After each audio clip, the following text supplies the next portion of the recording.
Hola de nuevo, este es el vídeo número 19 del curso de visión artificial de Sensopart y en este vídeo se va a explicar las diferentes salidas que se pueden configurar en las cámaras de visión, tanto salidas digitales como las interfaces de comunicación que ofrecen.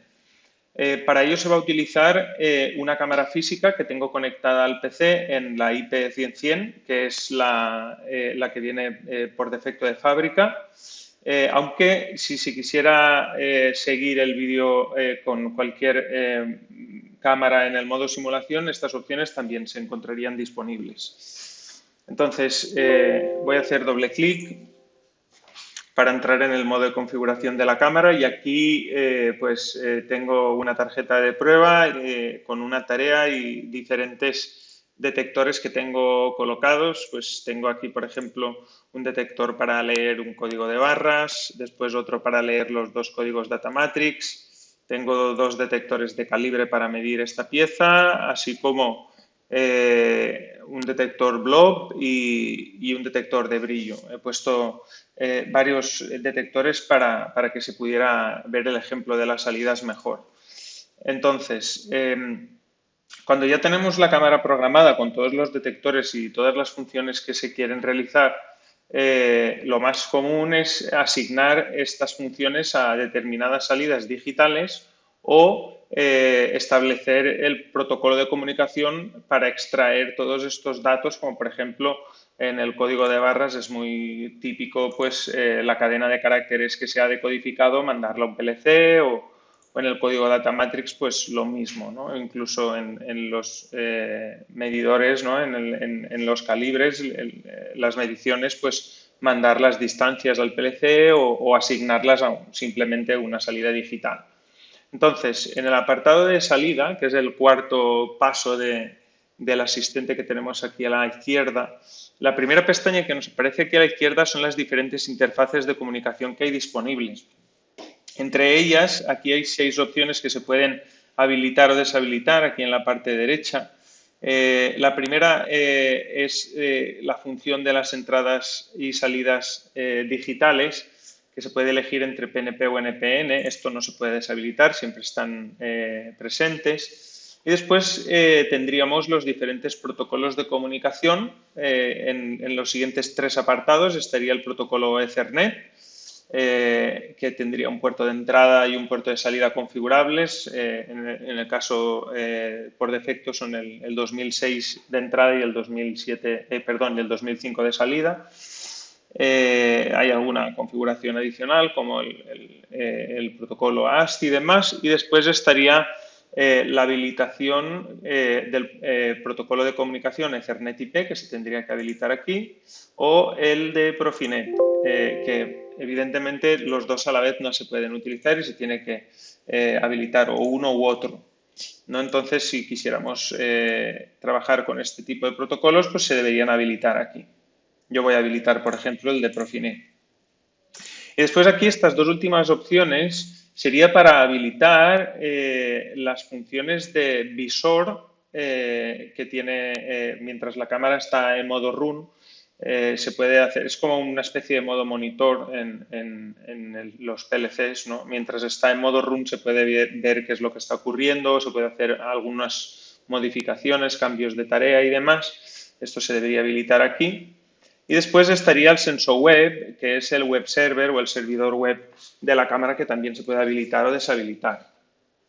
Ya veremos en los siguientes vídeos de qué se tratan estas dos opciones. Entonces, la primera pestaña es simplemente para habilitar las interfaces que se van a utilizar. Después, la siguiente pestaña sería en caso de que se vaya a utilizar comunicación industrial, ya sea cualquiera de estas tres, Ethernet, Ethernet IP o Profinet.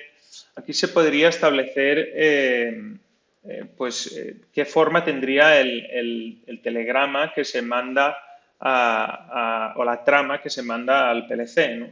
Esto lo explicaremos con más profundidad en el vídeo de comunicaciones Profinet y en el de comunicaciones Ethernet IP. Pero bueno, se pueden hacer diferentes configuraciones y aquí pues se le puede ir añadiendo, se puede ir formando la trama, ¿no? Añadiendo pues Del primer detector, por ejemplo, me interesa no sé, el código de barras, la cadena de caracteres que se ha configurado. Pues mandaría, primero en la trama, mandaría la cadena de caracteres del código de barras. Después podría añadir una siguiente trama del detector 2, por ejemplo, no sé, la cadena de caracteres del QR, del primero que ha leído, ¿no? Entonces, así poco a poco podría ir añadiendo los diferentes, la información que me interesa mandar en la trama y con qué orden, ¿no? Entonces, esto lo voy a dejar vacío. Después, la tercera opción sería cómo se configuran las salidas y las entradas digitales. Aquí se puede ver en la parte izquierda que en las salidas, en salidas y entradas, nos especifica el número de PIN, porque la cámara en la parte trasera tiene dos conectores métrica 12, uno es para la comunicación Ethernet y el otro es para las entradas y salidas digitales y la alimentación, que es un métrica 12 de 12 polos. Y aquí nos dice con qué pin se corresponde cada una de las entradas o salidas y cómo se configuran. Además del color que tiene el cable. Es una abreviación de los colores en inglés. Sería white, violet, red and blue, red, pink, yellow, black y gray. Vale, entonces, aquí, por ejemplo, los dos primeros, que es el pin 3 y el pin 10, únicamente se pueden configurar como entradas, ya que una es la entrada de trigger por hardware, aunque se puede cambiar las funciones aquí, y el otro se utilizaría normalmente como entrada rápida de encoder, aunque también se puede utilizar para cambios de tarea y demás. Es muy común utilizar, por ejemplo, una entrada para hacer un cambio de tarea entre la tarea 1 y la 2, por ejemplo, si tienes únicamente dos tareas. Vale, entonces estas dos solamente como entradas y estas desde la 12 hasta la 8, habría 1, 2, 3, 4, 5 y 6, se pueden configurar como entradas o como salidas. Y si se utilizan como salidas, como están por defecto, se puede elegir si será una salida normalmente abierta o normalmente cerrada. Y después se pueden configurar como diferentes opciones, ¿no? Por ejemplo, lo más común es que sea pues un resultado, ¿no? de un booleano de 1 o 0, si es correcto el detector o no. O también se puede conectar pues iluminación externa, confirmar que el cambio de tarea se ha hecho correctamente o incluso para hacer un multishot que es para hacer varias fotografías desde diferentes ángulos. Entonces, si configuramos todo como salidas desde el 12 hasta el 8, cuando venimos a la siguiente pestaña, nos aparece salida digital, ¿no? Y aquí es donde ya se debe asignar a cada detector una salida, cuál es su salida correspondiente. Aquí, D1, D2, D3, si dejamos el ratón encima, me diría qué detector se llama. Yo no le he dado nombre y lo he dejado como detector 1, detector 2 o detector 3. Pero si yo le pusiera aquí el nombre de, por ejemplo, código barras, este podría ser el código data matrix. Este lo voy a llamar calibre 1, calibre 1. Este lo voy a llamar calibre 2. Este lo voy a llamar blob y a este lo voy a llamar brillo. Vale, entonces cuando me vengo a la parte de salida, aquí ya me diría el nombre, ¿no? Este es el que se asigna al código de barras, el D2 sería el de código data y así consecutivamente. Entonces, aquí yo puedo habilitar o deshabilitar un detector para asignarlo a la tarea, al pin correspondiente. En este caso sería el cable o la salida digital red-blue, pin 12. Entonces, si yo quisiera, por ejemplo, que cuando el código de barras lo lee correctamente, que me dé una señal de 1 y si no lo lee, que me dé una señal de 0, únicamente el detector 1, lo que tendría que hacer es desactivar todos los demás. Entonces, aquí se puede ver a la parte derecha cómo me dice que el pin 12 está asignado al detector 1 y ya está, únicamente a ese. Después, por ejemplo, la salida 9 la podría asignar al código data matrix que tengo aquí. El siguiente pin, pues a los detectores de calibre, a los dos a la vez, porque me interesa que los dos detectores midan la distancia correcta a la vez. Entonces aquí podría hacer habilitar estos dos y como se puede ver se hace una AND automáticamente. No, yo podría decir, vale, que sean los dos correctos a la vez, sería una AND, pero si quisiera que fuera o uno o el otro, es decir, una OR, lo único que tendría que hacer es aquí cambiar. Y aquí, tanto si el D3 como el D4, uno de los dos es correcto, esta salida me dará como correcta. ¿Vale? Y esto pues así lo mismo con los demás. En el pin 6 podría asignar el blob, que es este, ¿no? Si es el blob. Y en el último, en el pin 7, pues podría dejarlo para por ejemplo, el último, que es el detector de brillo. ¿Vale? Entonces, si yo esto se lo vuelco a la cámara y le doy a iniciar sensor,